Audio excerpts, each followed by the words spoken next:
এবার নতুন ধারাবাহিকে ফিরছেন বাংলার খুবই জনপ্রিয় অভিনেত্রী। ইতিমধ্যেই তো আমরা জানতে পেরেছি যে স্টার জলসা এবং জি বাংলায় বেশ কিছু নতুন ধারাবাহিক আসতে চলেছে। তার মধ্যে স্টার জলসা একটি নতুন ধারাবাহিকের প্রোমো দেখানো হয়ে গেছে। কথা হচ্ছে নতুন ধারাবাহিক রানী ভবানীর ব্যাপারে। স্টার জলসায় রাজ রাজেশ্বরী রানী ভবানী ধারাবাহিকের প্রোমো দেখানো হয়ে গেছে। ধারাবাহিকে প্রধান ভূমিকায় মানে রানী ভবানীর ভূমিকায় কে অভিনয় করছেন সেটাও আমরা জানতে পেরে গেছি।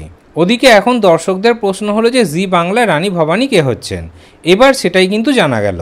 দর্শকরা সবাই চাইছিল যে পল্লবী শর্মা অথবা রুকমা রায় যেন জি বাংলায় রানী ভবানীর চরিত্রে অভিনয় করেন, কিন্তু তেমনটা হচ্ছে না। কয়েকদিন আগে আপনাদেরকে খবর দিয়েছিলাম যে অভিনেত্রী তিতিক্ষা দাসের রানী ভবানীর চরিত্রের জন্য লুকসেট হয়েছে, কিন্তু তিনিও ফাইনাল হননি। তাহলে কে ফাইনাল হলেন? এবার খবর পাওয়া যাচ্ছে যে রানী ভবানীর চরিত্রে অভিনয় করতে পারেন অভিনেত্রী ঈশা সাহা অথবা অভিনেত্রী স্বস্তিকা দত্ত। চ্যানেল এবং প্রোডাকশন হাউস নাকি এই দুজনকেই ঠিক করে রেখেছে।